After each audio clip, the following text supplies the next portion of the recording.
11/9/24 পড়ালাম যে best of পেশেন্টের কীভাবে হচ্ছে যে অ্যাসেসমেন্ট করে তার টুল এবং হচ্ছে কীভাবে প্রিভেনশন করে এবং দুটো হচ্ছে কমফোর্ট ডিভাইস পড়েছি। তো ফার্স্ট যেটা হচ্ছে বেস্টর এর আগের দিনে যে সাইন সিমটম কি স্টেজ ছিল সব পড়ানো হয়েছে।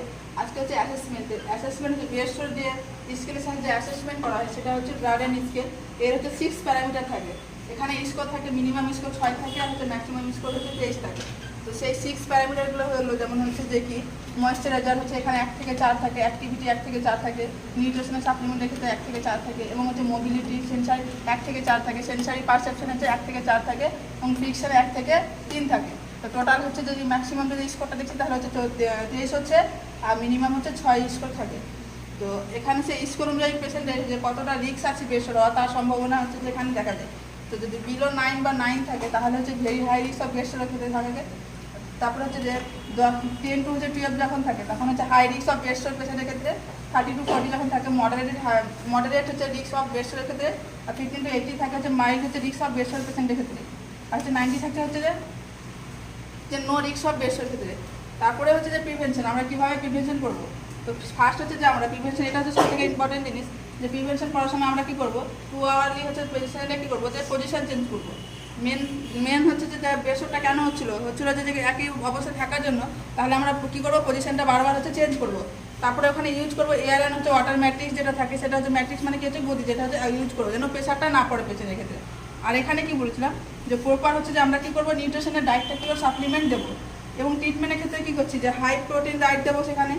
তারপরে হচ্ছে ভিটামিন সি দেবো, এগুলো সব কিছু ওনটা যেন তাড়াতাড়ি হিলিং হয় সেই জন্য দেবো। তারপরে হচ্ছে মিনারেলস দেবো, যেমন মিনারেলসের মধ্যে যেটা দিয়েছে জিঙ্ক সাপ্লিমেন্টটা দেবো বেশি করে। সে আর হচ্ছে একটা জিনিস দেবো এখানে যে ইনসুলিন কন্টেনিং হচ্ছে যে কি মিনারেলস দেবো এখানে।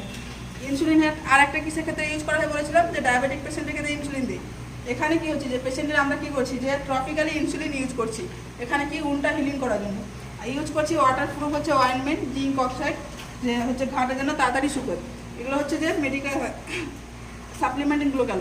তারপরে হচ্ছে আমরা পেশেন্টকে হচ্ছে যে কী করবো যে যখন বেস্ট হয়ে থাকে সেই পেশেন্টের ক্ষেত্রে কী করবো যে 100 ওয়াটের যে বাল্বগুলো পাওয়া যায় সেই বাল্বগুলো কী করবো 45 সেমি হচ্ছে যে মানে হচ্ছে উঁচুতে কী করবো যে রাখবো।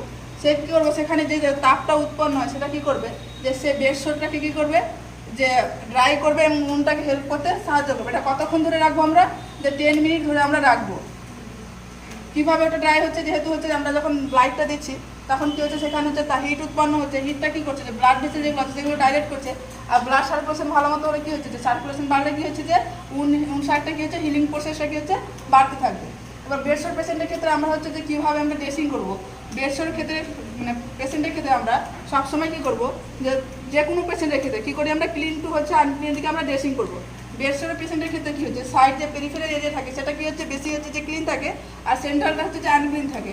তার জন্য আমরা বেডশোরের পেশেন্টের ক্ষেত্রে কী করবো আমরা যে আউটার টু ইনার মানে বাইরের দিকটা আগে ড্রেসিং করবো তারপরে হচ্ছে ভেতরের দিকটা করবো।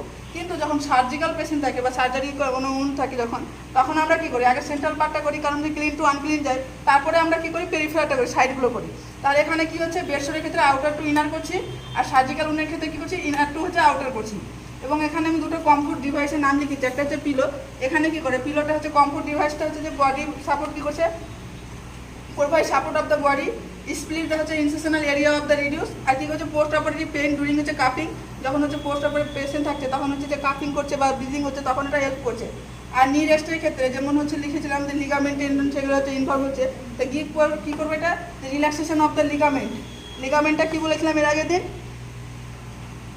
লিগামেন্টটা কী করছিল বোন টু বোন কানেক্ট করে রাখছিল আর টেন্ডনটা কী করছিল মাসাল টু বোন হচ্ছে কানেক্ট করে রাখছিল। সেগুলো কী করছে আমরা রিল্যাক্সেশন করার জন্য আমরা নি রেস্ট হচ্ছে যে ডিভাইস ইউজ করছি আজকে।